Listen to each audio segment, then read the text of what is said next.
जे खरं झालेलं आहे किंवा ते खरं झालेले विमान पेट घेतलेले विमान।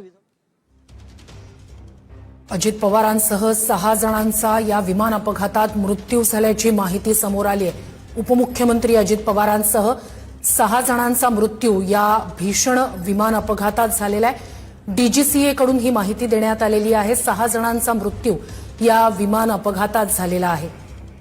मोठा विमान अपघात झालेला आहे आणि यात अजित पवारांसह 6 जणांचा मृत्यू झालेला आहे। महाराष्ट्राचे उपमुख्यमंत्री अजित पवार यांचा विमान अपघातात मृत्यू झालेला आहे।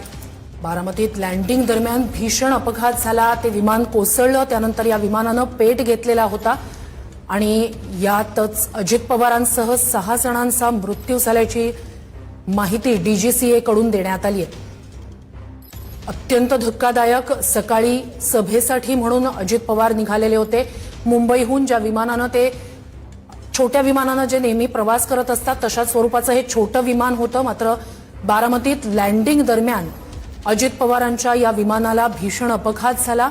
लँडिंग दरम्यान विमानतळा शेजारीच हे विमान कोसळलं।